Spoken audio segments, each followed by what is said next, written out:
Makeup करवाकर cross किया border, तीसरे शख्स ने की मदद, बच्चों को भी किया ट्रेंड। सीमा हैदर पर आईबी के खुलासे से देश में मचा हड़कंप। आखिर क्या थी सीमा हैदर की योजना?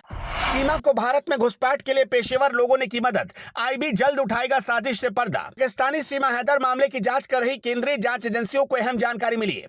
किसी तीसरे शख्स की मदद से पूरी तैयारी के साथ सीमा को भारतीय बॉर्डर में दाखिल करवाया गया। खुफिया एजेंसी सूत्रों के मुताबिक सीमा ने बाकायदा पूरी तैयारी के साथ अपना ड्रेसअप इस तरीके से किया था कि वो ग्रामीण भारतीय महिला लगे। सीमा को इस तरीके से तैयार करने के लिए पेशेवर लोगों की मदद ली गई। सुरक्षा एजेंसियों की नजर से बचने के लिए उसने अपने बच्चों को भी इसी तरीके से ड्रेसअप करवाया। जांच एजेंसियों के मुताबिक ऐसा ही तरीका ह्यूमन ट्रैफिकिंग यानी घरेलू सहायिका या जिस्म फरोशी रैकेट में शामिल महिलाएं भारत नेपाल सीमा पार करने में इस्तेमाल करती हैं। इसके अलावा जिस धारा प्रवाह भाषा में सीमा लगातार बात कर रही है, ऐसी ट्रेनिंग नेपाल में मौजूद पाकिस्तानी हैंडलर उन महिलाओं को देते हैं जिनको नेपाल बॉर्डर पार कराकर भारत में गैर कानूनी गतिविधियों को अंजाम देने के लिए भेजा जाता है।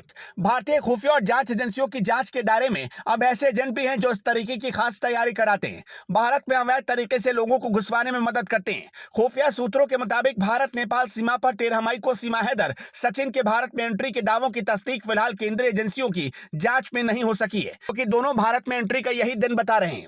सीमा हैदर प्रकरण मामले की जांच कर रही केंद्रीय एजेंसियों के मुताबिक 13 मई को भारत नेपाल सीमा पर सुनौली सेक्टर और सीतामढ़ी सेक्टर में अब तक थर्ड नेशन सिटीजन मौजूदगी की कोई जानकारी सामने नहीं आई। भारत नेपाल सीमा पर इन्हीं दोनों जगहों से सीमा हैदर और सचिन द्वारा भारत में एंट्री का दावा किया जा रहा है, जिसके बाद यहां मौजूद रिकॉर्ड और सीसीटीवी फुटेज की जांच की गई। भारत नेपाल सीमा के सारे बस रूट पर 13 मई को गुजरने वाली बसों के सीसीटीवी फुटेज की पड़ताल की जा रही है, जिसका विवरण सीमा और सचिन ने दिया है।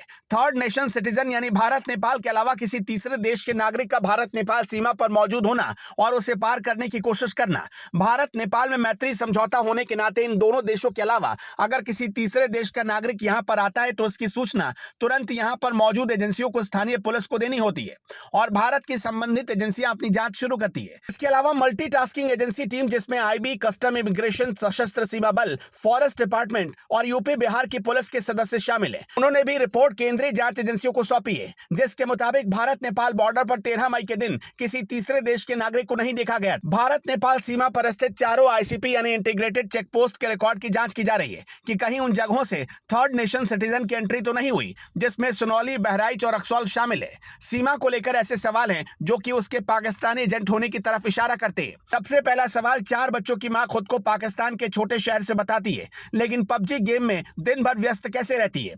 5वीं पास मिडिल क्लास घरेलू महिला एक नहीं 2-2 पासपोर्ट क्यों रखेगी? अपने 4 बच्चों को छोड़कर सचिन से मिलने नेपाल कैसे आई? कई सवाल जो अभी भी अनसुलझे हुए हैं।